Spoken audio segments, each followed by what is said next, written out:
우리 하나님 말씀 보겠습니다. 하나님 말씀은 누가복음 14장 15절에서 24절입니다. 제가 있는 성경으로는 신약성경 120페이지입니다. 누가복음 14장입니다. 120페이지.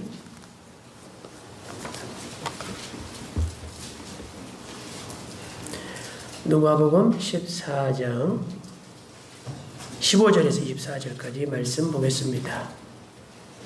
자, 우리 한 목소리로 합독하시겠습니다. 시작.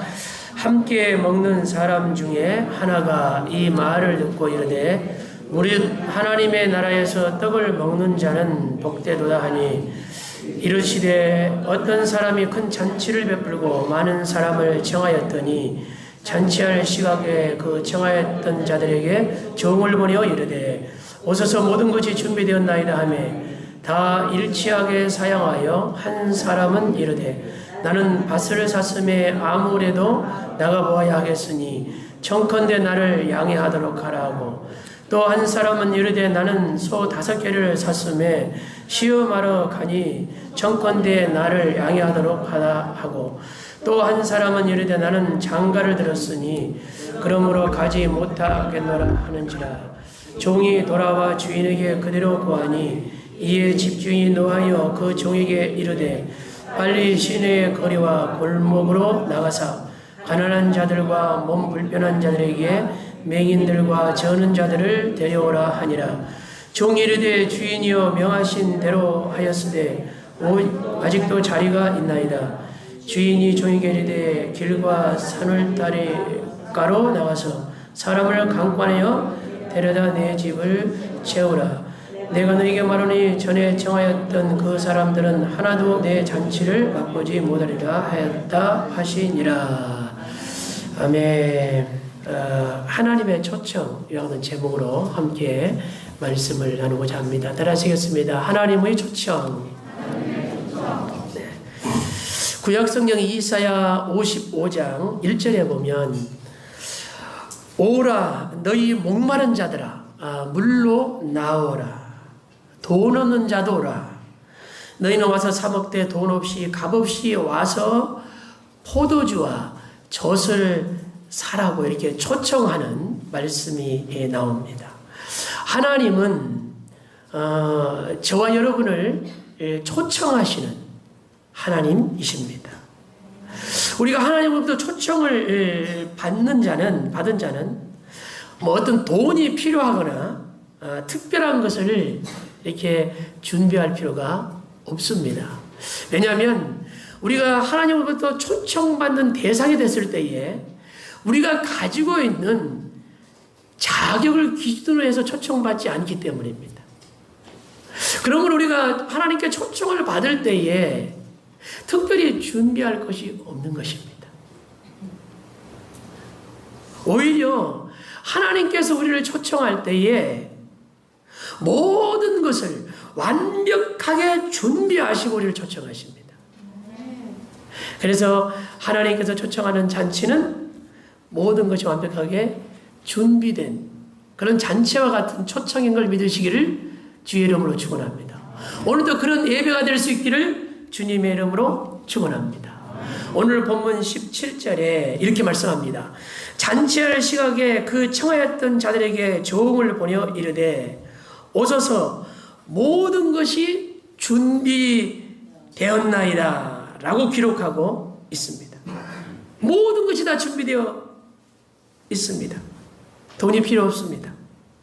어떤 조건도 필요 없습니다. 네.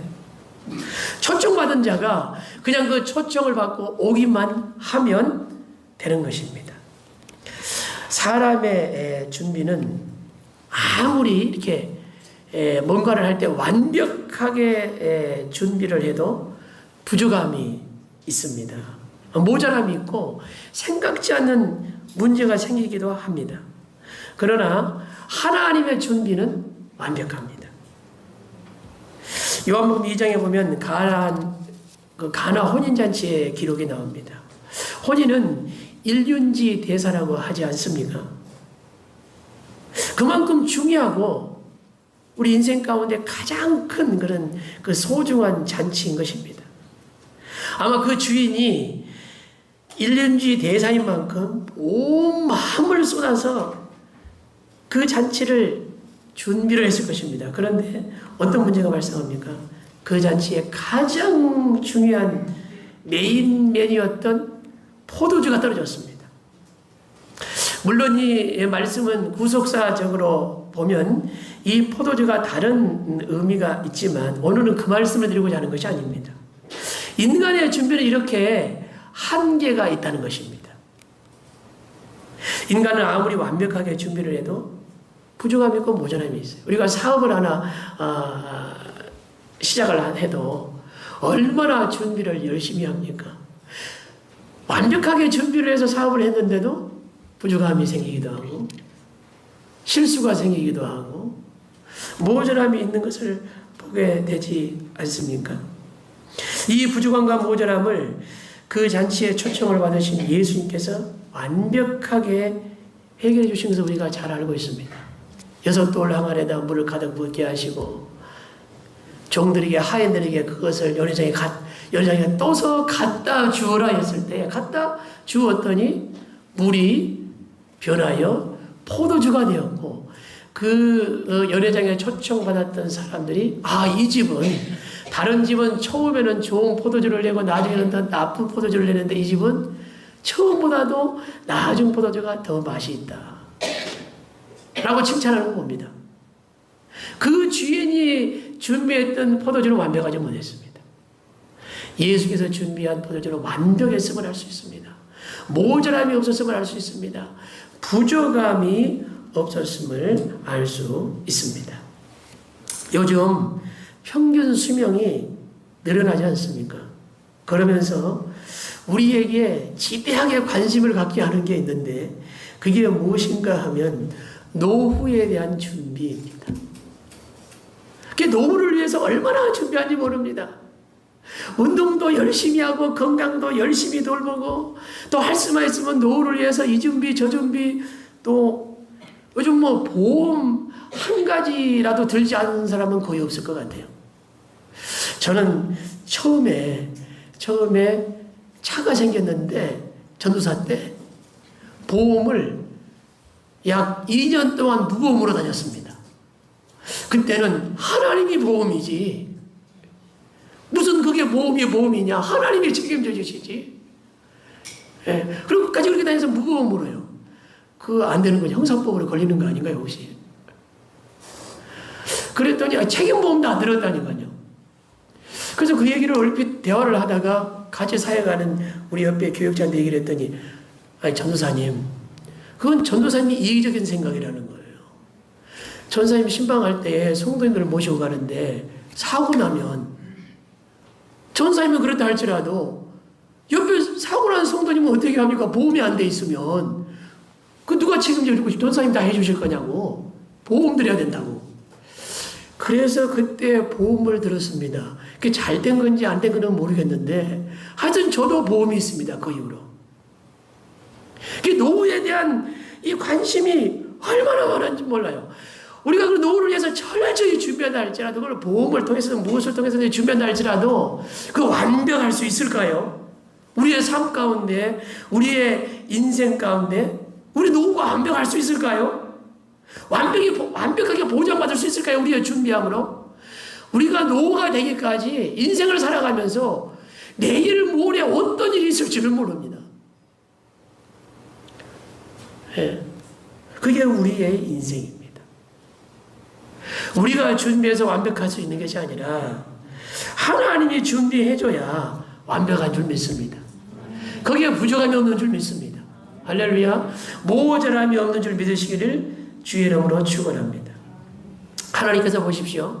인간을 위해서 일월 성신을 다 창조하셨어요. 어떤 분들은 이 온 우주 만물 속에 태양계가 또 있고 또 있고 또 있다고 그러는데 과학자들이 그러잖아요. 그것도 믿을 수 있는지 없는지 안 가봤으니 알 수가 없잖아요. 그래서 분명히 인간 세계뿐 이 우주 속에 또 다른 그 생명체가 있는 그 우주 세계가 있을 것이다. 성경에 있다고 한 적이 없어요. 그러니까 UFO는 없습니다. 미확인 물체일 뿐이지 성경이 있다고 얘기를 안 했잖아요. 그 엄청난 우주도 오직 지구에만 생명을 두시고 할렐루야. 예? 인간을 위해서 창조하시고 그렇게 주신 줄 믿으시기 바랍니다. 아무리 광대해도 저는 그렇게 믿습니다. 우리가 다 가볼 수는 없지만 하나님께서 우리 인간을 두신 에덴을 창조하실 때 어떻게 하셨어요? 온 우주 만물뿐만 아니라 완벽하게 창조하셨어요. 부족함이 없었습니다. 모자람이 없도록 창조하셨습니다. 이스라엘 백성을 출애굽을 시켜서 가나안 땅에 보낼 때에 그 가나안 땅에 부족함이 있다고 말씀하지 않습니다. 그 가나안, 하나님이 인도하시는 가나안 땅이 부족함이 없는 곳이라고 말합니다. 신명기 8장 9절에 보면 모자람이 없고 부족함이 없는 땅이다 그렇게 말씀합니다. 아니, 그대로 제가 읽어드린 겁니다. 그렇게 말씀하셔요. 모자람이 없다 그건. 부족함이 없다. 우리가 살다 보면 모자랄까봐 부족할까봐 야 이거 모자랄고 부족하고 그것 때문에 뭐하죠? 모자랄까봐 부족할까봐 생각하면 근심 생깁니다. 그 다음에는 근심이 좀 지나가면 두려워집니다. 그것이 무엇 때문에 생기냐면 모자랄까봐 부족할까봐 근심 생기고 두려움이 오는 거거든요. 요한복음 14장 보면 예수님께서 십자가의 죽음을 통해서 내가 떠난다는 말씀을 하시죠. 그 전에 그러자 제자들이 마음이 어디 가면 근심을 합니다. 근심을. 그 제자들의 마음을 하셨던 예수님께서 뭐라고 말씀합니까? 1절에 너희는 마음에 근심하지 말라. 하나님을 믿으니 또 나를 믿으라고 말씀합니다. 그리고 내가 너희를 위하여 영원한 뭐죠? 초소를 예배하러 간다. 이거 다른 말로 표현하면 준비하러 간다는 겁니다. 너희를 위하여 영원한 처소를 예배하러 간다고 말씀하시고 내가 그 처소를 다 예배하면 다시 와서 너희를 그 준비한 곳으로 내가 인도할 것이다. 내가 너희에게 다시 오리라 라고 약속의 말씀을 주십니다. 예수님께서는 지금도 저와 여러분을 위해서 영원한 거처를 예비하고 계시고 준비하고 계시는 하나님이십니다. 그것은 조금도 모자람이 없습니다. 그것은 조금도 부족함이 없는 것입니다. 우리는 때로 우리 인생 가운데 모자랄까봐 부족할까봐 결핍을 얼마나 두려워하고 근심할 때가 있습니까? 우리 영혼 속에 하나님이 이게 들어오지 않고 세상이 들어오면 그때부터 근심이 커지기 시작합니다. 아무 일도 없는데 환경이 그대로인데도 불구하고 근심이 커집니다. 세상에 들어오면. 그리고 믿음이 부족해지면 최선을 생각하지 아니하고 최악을 생각합니다. 암이 걸렸어요. 그러면 최선을 생각할 수 있기를 여러분 축원합니다. 근데 그냥 최악을 생각해요. 그러니까 이기기가 힘든 거예요. 우리가 조그만 문제가 있으면 우리가 최선을 생각하지 않냐고 최악을 생각해요. 그래서 최악을 생각하다 보면 그 문제가 산더미처럼 커지기 시작합니다. 이만한 문제가 이만큼 계속 눈덩이처럼 커져서 최악이 돼가지고 최악도 아닌데 그 조그만 것이 나를 짓눌러 버립니다. 사랑하는 성도 여러분, 근심하지 않기를 바랍니다. 그러기 위해서는 세상이 우리 안에 들어오는 것이 아니라 하나님으로 우리 영혼 속에 가득 채우시기를 주의 이름으로 축원합니다. 근심은 영혼을 파괴하고 건강한 정신을 파괴해버립니다. 아무리 다른 사람들이 힘들고 어려워도 하나님께서 영원토록 부족함이 없는 처소를 예비하고 계시고 할렐루야 모자람이 없는 영원한 처소를 예비하고 계십니다. 그러면 근심할 필요 없습니다. 두려워할 필요 없는 걸 믿으시기를 바랍니다. 하나님은 이 땅에 삶뿐만 아니라 영원한 하나님의 나라까지 부족함이 없도록 저와 여러분을 위해서 준비하신 하나님인 것입니다. 그래서 하나님이 뭐라고 말씀하십니까? 하나님을 믿으니 또 나를 믿으라. 뭘 하지 말고 근심하지 말고 근심을 이기는 가장 큰 무기는 하나님을 믿는 것입니다. 모든 걸 예비하신 하나님, 부정함이 없도록 준비해 주시는 하나님. 그래서 로마서 8장 28절에 하나님을 사랑하는 자, 곧 그 뜻 가운데 부르심을 입은 자에게는 모든 걸 합력하여 선을 이루시느니라. 할렐루야. 모든 하나님이 준비하고 계시기 때문에 합력하여 선이 되는 거 아닙니까? 힘들고 어려운 속에서도 우리가 이기는 방법이 뭐라고요? 모든 걸 준비하시고 예배하신 하나님을 뭐래요? 믿는 거라는 얘기예요. 믿음으로 근심을 이기라. 할렐루야. 그 은혜가 있기를 주님으로 축원합니다. 두 번째로는 그 하나님을 믿고 이제 믿었으면 받아들여야 합니다. 따라하시겠습니다. 받아들이자. 네. 모든 것을 완벽하게 준비하고 종도로 보내서 많은 사람을 초청했습니다.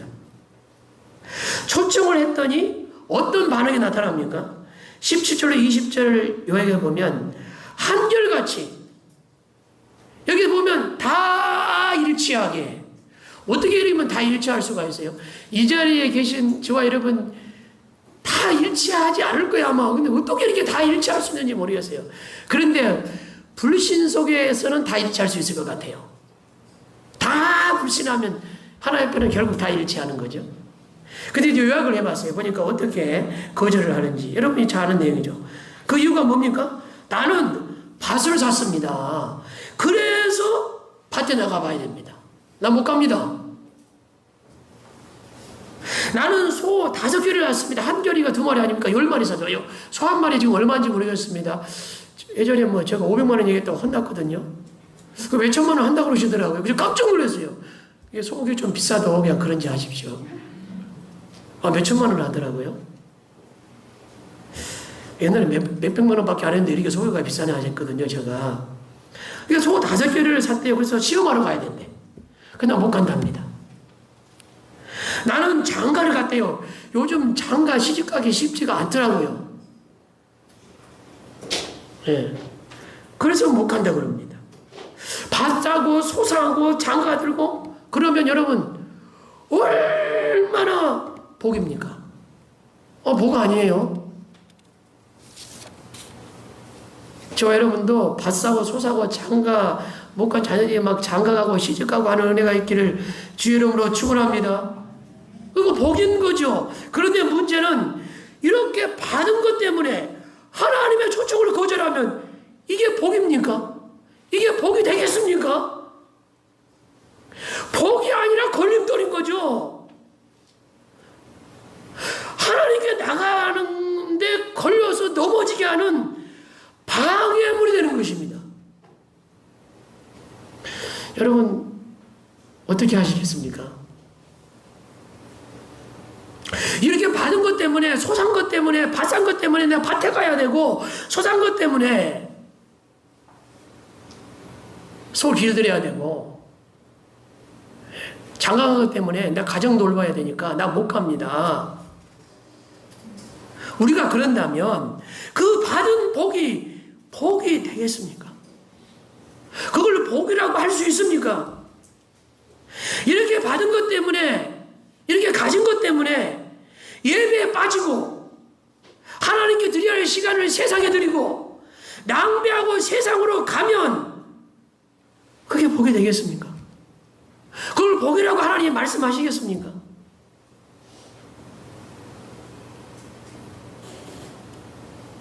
하나님께서 뭐라고 말씀하시냐면 노하셨다고 말씀합니다. 저 말씀이 아니라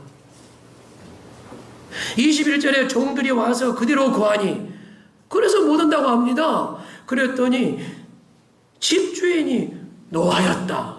노했다라고 말씀합니다. 예, 노했다 그래요. 누가복음 5장에 보면 어부 베드로가 예수님을 만나기 전에 밤새도록 그물을 내립니다. 그런데 그날따라 그물을 한 번에 내렸지만 헛수고를 했습니다. 고기를 한 마리도 걷어 올리지를 못했습니다. 그때 예수님께서 베드로의 배에 올라타시고 육지에서 조금 떼기를 청하시고 말씀을 가르치신 다음에 깊은 데로 가서 그물을 내려 고기를 잡으라고 말씀합니다. 베드로가 순종해서 말씀을 의지하여 깊이 들어가서 그물을 내립니다. 그때 어떤 기적이 일어났습니까? 그물에 찢어지도록 많은 고기를 얻었습니다. 소사고 파사할 수 있습니다. 그거 가지고 부모 봉양하고 잘 살 수 있어요. 그러나 예수님과 베드로의 관계는 여기서 끝나지 않습니다. 마태복음 4장 19절 20절에 보면 예수께서 나를 따라오너라 초청을 할 때 그가 그물을 버려두고 배도 버려두고 고기도 버려두고 예수를 따랐다라고 기록하고 있습니다. 그물이 찢어지도록 고기를 잡았으면 그게 복인데 그 복에 파묻히지 않았습니다. 그 받은 것 때문에 주님 따라가는 걸 포기하면 파묻히는 것입니다. 이게 저의 표현이에요. 그냥 그게 파묻히는 겁니다.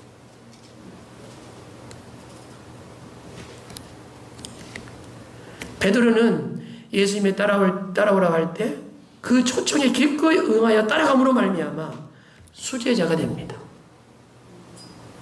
복음을 위한 헌신자가 됩니다. 인간은 위로부터 받아야 사는 존재입니다. 하나님으로부터 받지 않고는 살 수가 없는 게 인간입니다. 그게 창조의 질서입니다. 어쩔 수가 없어요. 인간은 받지 않고는 못 살아요. 생명도 하나님으로부터 받았습니다. 나의 이 생명도 우리가 살고 누리고 호흡하는 모든 것 하나님으로부터 받은 것입니다. 저는 우리 교회에 연세 드신 분들이 많으시잖아요. 지난주에 주일 예배 끝나고 이렇게 신방을 했습니다. 연세 드신 분 중에 세 분이 집사님이 요양원에 가 계십니다. 우리 이명순 집사님 같은 경우는 요양원에 계신데 김은봉 어르신이 계시는데 가서 만나 뵀거든요. 코로나19 때문에 면회를 갈 수도 없대요. 근데 말씀을 또 못 하시니까 영상으로 통화를 하는데 대화도 할 수가 없고 그 오직 하면 그 어르신이 그러시는 거예요. 그냥 집사님이 의식이 없었으면 좋겠대요. 얼마나 힘들고 마음이 어려우시면 그러시겠어요. 우리 인생이 그렇습니다. 기도해 주시기 바랍니다. 코로나가 빨리 끝나야 되는데 그렇지 않으면 우리 집사님 세 분 지금 요양병원에 가 계시는데 뵙지 못하고 그분들 천국 갈 수도 있습니다. 생명도 하나님의 것입니다. 가정도 하나님으로부터 받아서 있는 겁니다. 직장도 사업도 내 모든 삶도요. 내 생업도 다 하나님부터 받아서 있는 것이지 우리 스스로 가져온 것도 없고 하나님부터 받지 않으면 그러므로 우리 인간의 구조는 살 수 없도록 만들어진 겁니다. 그거 인정하셔야 됩니다. 그게 저와 여러분의 위치 아닙니까? 그래서 인간은 받아야 살기 때문에 성경에 뭐라 그래요? 성경에 구하라 그러지 않습니까? 여러분 열심히 구하시기 바랍니다. 뭘 안 구해요? 왜? 없으면 구하세요. 받아야 사는 존재인데 하나님 주세요. 할렐루야. 우리가 하나님 자녀잖아요.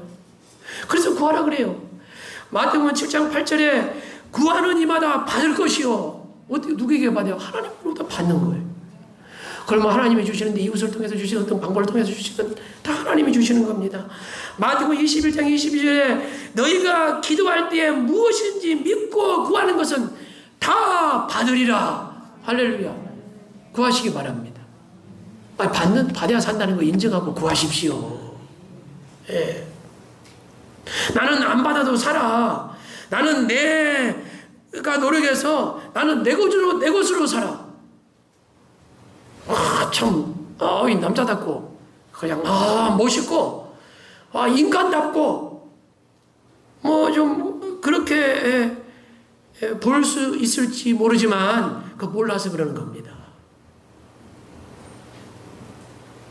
하나님부터 받지 않는 사람은 한 사람도 없습니다. 받지 않고 사는 사람은 한 사람도 없습니다. 안 받았으면 다 죽었습니다. 한 가지만 예를 들어 보겠습니다. 우리가 태어나잖아요. 부모로부터 사랑을 받지 않았으면 살 수 있겠어요? 부모님 사랑을 받고 내던졌으면 살았습니까? 못 살아요. 구조 자체가 받아야 살도록 창조되었다니까요. 그 부모가 도저히 이렇게 할 수 없어서 다른 사람이 그 애를 도와서 양육을 했어요. 그것도 받아야 사는 거예요. 저와 여러분도 하나님 안에서 그렇게 받았기 때문에 지금 있는 겁니다. 안 받고 내가 산다고요? 천만의 말씀입니다. 받아야 삽니다. 하나님께서는 우리가 받으면 살도록 그렇게 창조를 하셨기 때문입니다. 은사도 하나님부터 받을 수 있기를 주의 이름으로 축원합니다. 고린도서 12장 여러분 잘 아신 거죠? 은사장이고 13장은 사랑장이고 14장은 이 개역 개정은 좀 다르게 해석을 했습니다만 번역을 했습니다만 개역 성경에는 사랑을 따라 구하라 그러거든요. 이게 사랑을 따라 은사를 구하라는 말씀인 거죠. 은사는 왜 필요합니까?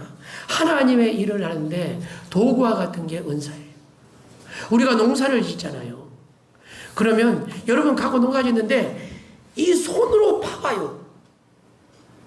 그 손이 어떻게 되겠어요? 언제 농사를 짓겠어요? 손으로 파가지고. 그냥 하물며 원시 시대에도 그 돌 도끼 뭐 이런 걸 개발해가지고 이게 파서 농사 짓는 거 아닙니까? 지금은 개발이 많이 돼가지고 뭐 트랙터도 있고 그래서 기계가 하고 그것도 도구예요. 그러니까 은사는 그와 같은 거거든요. 손으로 파는 것보다 도구가 좋으면 농사를 더 잘 수 있는 것처럼 은사도 그와 같아요. 하나님의 은사가 막 충만하게 지어지면 그런 역사가 일어나는 거예요. 할렐루야. 그래서 은사도 구하시기를 바랍니다. 성경 은사를 준다 그랬거든요. 그것도 받아야 돼요. 근데 우리가 알아야 할 것은 은사가 맞다고 꼭 믿음이 좋은 건 아니에요. 하나님이 필요에 따라서 은사를 주시는 거예요. 근데 은사만 있으면 다 믿음 좋은 자고 잘못하면 교만해가지고 그 문제가 되거든요. 그냥 하나님의 일을 위해서 영광을 해서 그때그때 은사를 부어서 쓰시는 줄 믿습니다. 이것도 받아야 돼요. 그러니까 모든 일에 하나님의 목적이 되고 하나님이 전부가 되어야 된다는 거예요. 그런 사람은 언제든지 하나님의 초청을 무시하지 않습니다. 하나님의 초청을 받아들일 수 있는 것입니다. 예배의 자리, 봉사, 헌신, 전도의 자리를 무시하지 않습니다. 할렐루야. 그 초청에 응하게 되는 것입니다. 저와 여러분은 받아야 사는 존재인 걸 믿으시기 바랍니다. 하나님으로부터 받는 은혜가 있기를 주의 이름으로 축원합니다. 하나님께 우리가 초청을 받되 하나님께서 우리에게 주신 것이 방해물이 되지 않고 디딤돌이 되시기를 주의 이름으로 축원합니다. 세 번째로는 하나님의 초청에는 차별이 없습니다. 오늘 본문에 보면 크게 두 부류의 사람이 등장합니다.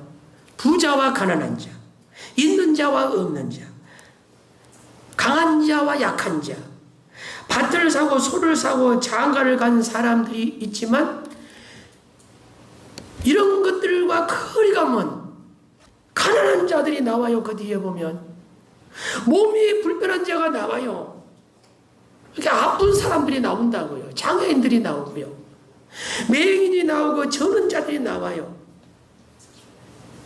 물론 먼저 초청을 받은 자들이 거절하여 가난하고 소외된 자들이 초청을 받게 되지만 하나님의 부르심에는 본질적으로 차별이 없다는 것입니다. 구약이나 신약이나. 그래서 니네도 구원하지 않습니까?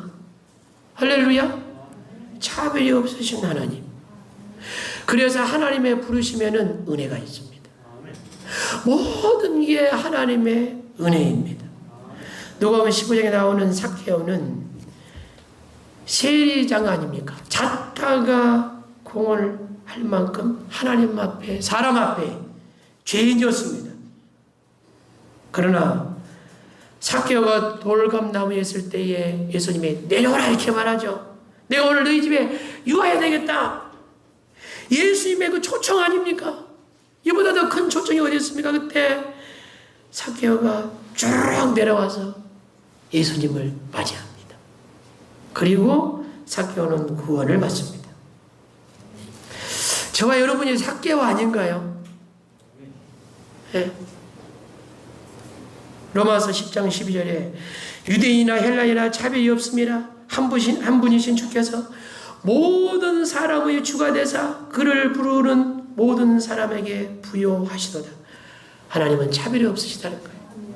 모든 사람의 주가 되시고 모든 사람에게 부요가 되신다는 겁니다. 할렐루야. 그 부요가 있기를 주 이름으로 축원합니다. 세상에 있고 없고 세상의 기준으로 가난하고 부자가 이 기준이 아니라 하나님 안에서 부요한 자. 하나님은 차별이 없습니다.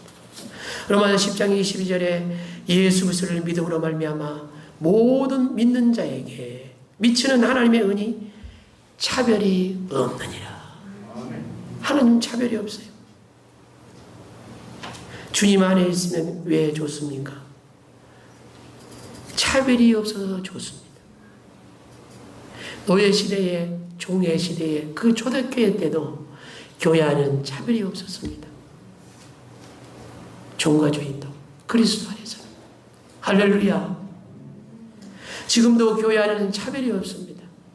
우리가 성도 안에 있으면 왜 좋습니까? 차별이 없기 때문에 좋습니다. 우리가 조금 실수로 다른 사람이 볼 때 나를 차별하는가라고 생각할 수는 있습니다. 그러나 그건 실수일 뿐이지 정말로 믿음의 사람은 본질적으로 우리의 마음속에 누구를 차별하는 마음을 가질 수가 없는 것입니다. 하나님의 마음이 차별하지 않는 하나님의 마음이 들어와 있기 때문에 혹시 우리가 영적으로 둔해서 차별을 했다가도 깨닫게 되는 것입니다. 하나님, 내가 이런 마음 갖게 된 거 용서해 주세요. 이건 원래 내 마음 아닙니다. 제가 부족했습니다. 그게 교회 아닙니까? 그거 저요 여러분 아닙니까? 그게 믿음의 사람 아닙니까? 저도 실수할 수 있지만 저는 하나님 앞에 다 나를 이렇게 다 열어놓고 내 마음 깊숙에는 하나님이 차별한 마음이 없습니다 말할 수 있습니다. 실수를 할 수 있지만 그럴 수가 없는 거예요. 부족할 수 있지만. 그럼 우리는 어떤 삶을 살아야 합니까? 야고보서 2장 1절에 내 형제들아 영광의 주 곧 우리 주 그리스도에 대한 믿음을 가졌으니 사람을 차별하여 대하지 말아라. 사랑하는 성도 여러분, 물론 우리 성도 안에서 성도끼리 차별하면 안 됩니다. 저는 야고보서 2장 1절에 성도라고 굳이 하지 아니하고 사람을 차별하지 말라는 하나님 그 말씀에 은혜 받았습니다. 우리는 교회 안에서 차별하지 않을 뿐만 아니라 나가서 예수 그리스도의 이름으로 사람을 대할 때 차별하지 않고 대하는 은혜가 있기를 주님을 축원합니다. 그래야 빛되고 소금된 은혜가 우리를 통하여 세상의 죄악에 흘러 들어가서 그곳에 어둠이 없어지는 것입니다. 그곳에 하나님의 의가 임하는 것입니다. 야고보서 2장 4절에 너희끼리 서로 차별하여 악한 생각으로 판단하는 자가 되는 것이 아니냐. 초대교회 교회 안에 이런 일이 있었던 것 같아요. 너희가 서로 차별하고 끼리끼리 교회 안에서 끼리끼리 생기면 큰일 납니다. 끼리끼리 생기려면 아예 하지 말아야 돼요. 끼리끼리 하려면 저희 교회는 끼리끼리 할 만한 사이즈도 안 되기 때문에 그런 염려도 할 필요도 없지만 그냥 끼리끼리 할 일이 또 쉽지도 않는데 염려 없지만 교회 안에 끼리끼리 생기면 안 됩니다. 하나님 뜻 아닙니다. 네? 절대 그러면 안 됩니다. 그건 악한 생각이라고 그래요. 악한 생각이라고 하나님 앞에. 야고보서 2장 9절에 만일 너희가 사람을 차별하여 대하면 죄를 짓는 것이니 뭐 죄가 다른 데 있나요? 차별하는 게 죄다. 죄 짓는 거다. 율법이 너희를 범법자로 정죄하리라. 차별하지 않으신 하나님께서 차별하지 말라고 말씀하지 않습니까? 우리는 본의 아니게 차별하는 실수를 범할 수 있습니다만은 그러나 우리는 이런 실수조차도 우리는 경계해야 될 줄을 믿습니다. 만일 하나님께서 우리를 차별하셨다면 이방이었던 저와 여러분은 구원받지 못했을 것입니다. 하나님은 얼마나 차별하지 않으신 하나님이신지, 길과 산울로 자리가 비었을 때 산 울타리로 나가서 사람을 강권하여 누구든지요. 이 속에는 강권한다는 것은 그냥 가리지 말고 그냥 누구든지 다 데리고 와가지고 내 집을 채우라. 하나님은 그만큼을 차별하지 않으십니다. 할렐루야. 하나님의 초청에 응하는 자만이 하나님 나라의 잔치에 참여할 수 있습니다. 하나님 나라는 부족함이 없습니다. 하나님 나라는 모자람이 없습니다. 하나님 나라의 초청을 날마다 받아들이는 은혜가 있기를 주의 이름으로 축원합니다. 우리는 저와 여러분 하나님으로부터 받아야 사는 존재입니다. 구하시고 많이 받으시기를 바랍니다. 그러나 그 받은 것이 걸림돌이 되지 않기를 바랍니다. 그 받은 것이 디딤돌이 되어서 더 하나님께 영원한 은혜가 있기를 주의 이름으로 축원합니다.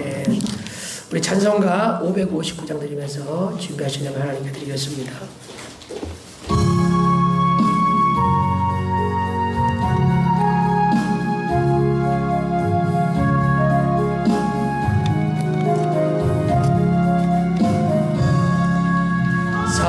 서철의 봄바람 불어있고 하나님 아버지 모셨으니 믿음의 반석도 든든하다.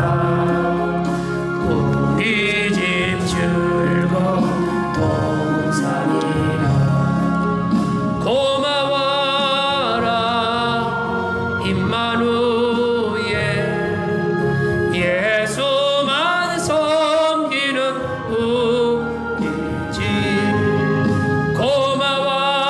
고마워라 임마누엘 복되고 즐거운 하루가